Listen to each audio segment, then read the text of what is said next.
Donc dans cette vidéo, nous allons introduire la fonction exponentielle. Donc, nous cherchons une fonction qui soit dérivable sur R et qui réponde à cette équation différentielle, c'est-à-dire la dérivée de f est égale à f.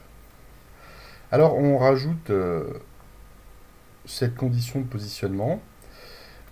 On veut que l'image de 0 par f soit égale à 1. Alors, pourquoi condition de positionnement? Eh bien, c'est comme quand vous voulez tracer une fonction affine, ou tracer une droite, la droite qui la représente. Il ne suffit pas d'avoir la pente de la droite, il faut aussi connaître au moins un point par lequel va passer cette droite, et donc au moins l'image d'un nombre par la fonction affine.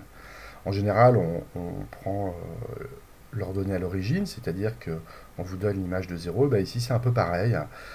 Pour positionner cette fonction, eh bien, on va demander à ce que l'image de 0 par cette fonction soit égale à 1. Voilà, donc cette propriété nous dit deux choses. Elle nous dit que cette fonction existe, et très important, non seulement elle existe, mais en plus, elle est unique. Donc, cette fonction est appelée la fonction exponentielle, et elle est notée exp. Alors, si maintenant, avec cette notation, on reprend les propriétés de cette fonction, on a, pour tout x, la dérivée en x est égale à la valeur en x, exp' de x égale exp de x, et on a la valeur de x de l'exponentielle en 0 qui est 1. Voilà.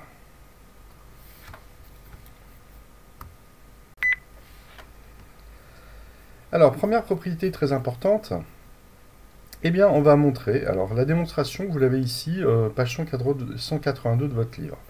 Donc, toutes les démonstrations sont à regarder, en particulier pour ceux qui vont en spécialité maths l'année prochaine de terminale.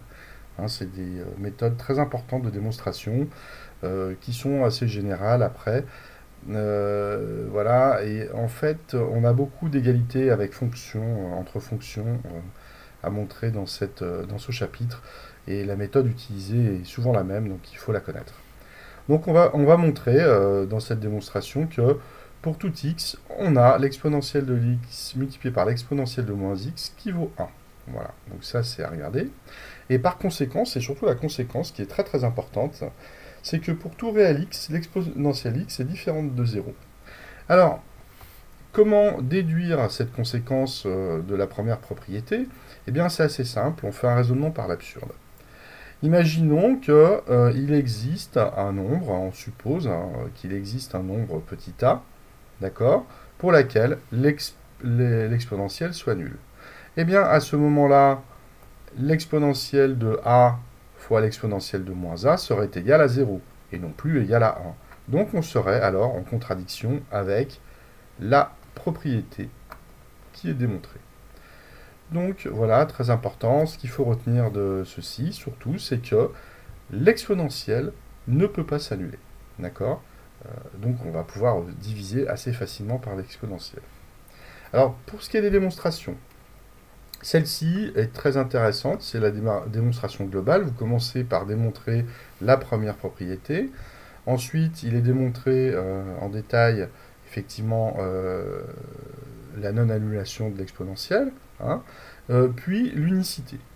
Donc c'est une démonstration complète sur votre livre.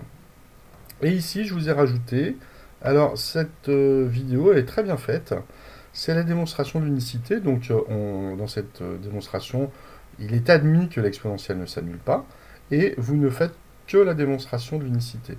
Alors regardez-la parce qu'elle est vraiment bien faite. Voilà, écoutez, c'est terminé pour cette introduction.